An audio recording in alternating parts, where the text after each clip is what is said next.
I was just listening to my live, and just in case I needed to clear anything up, and one area I wanted to make a little more clear that I kind of got off subject about, or not off subject, but when I was talking about not wanting to choose to necessarily write a book, but I wanted to be a professional writer, that sounded like a contradiction. So, and I didn't get to elaborate because I went into obviously like focusing on my book.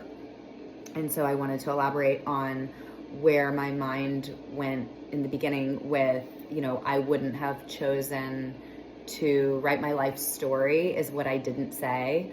So to make it a little more clear, that's what I meant. I wanted to be a professional writer, and I told my mom I was going to be a writer when I was 8 years old.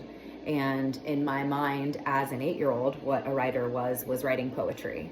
And I was in a lot of like poetry anthologies. I won a lot of poetry contests. I spoke and read my poetry at art events and stuff like that. Like when my teachers would choose me to do these things, through elementary and middle school. And then high school, I won, certain things for my poetry. But I guess I was very focused on poetry as it used to just pour out of me. I would just fill up journals with poetry. And so that, and then as I got older, I wanted to be a travel writer. I just wanted to travel the world or travel the United States and write. And so it's what I did.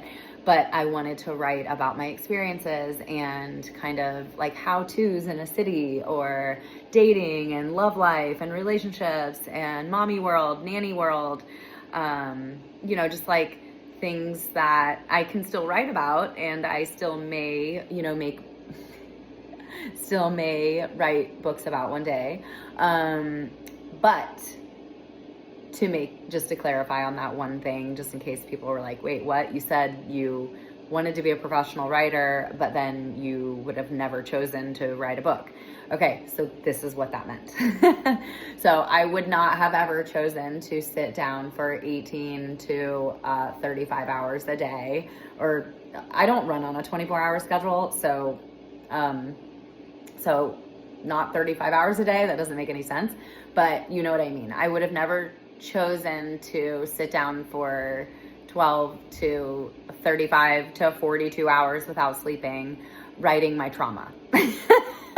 Like, no, who's going to sign up for that?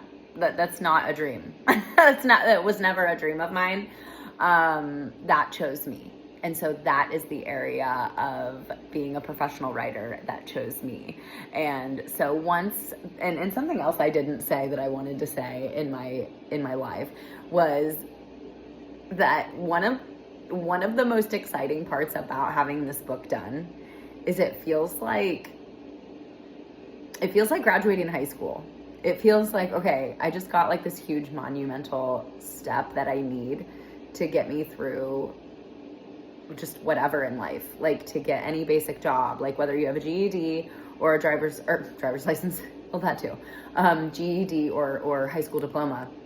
Either way, it's kind of like one of those basics in life that you're like, okay, now I can go do anything I want. And now I can go to college if I want, or I can go get any job that I want. And, that's how I felt writing my first book. I felt like, okay, now I can go do the fun stuff. I can go write books about the rest of my life, which is fun. It's not that it doesn't have a lot of trauma as I get older, but it's a different kind of trauma because I'm an adult, I'm a teenager. How I process things are different. How I deal with things were different. I became a ruthless fighter. I became like, I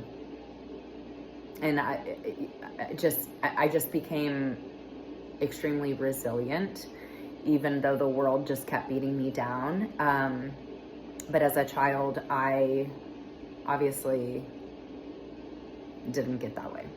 So, anyway, but it was, childhood trauma is a whole nother level, and it's a whole nother part of just our entire psyche and our emotional and spiritual existence, that tapping into that is brutal, and I encourage everyone to do it to then feel the rewards of it. So anyway, I hope that cleared that up a little bit.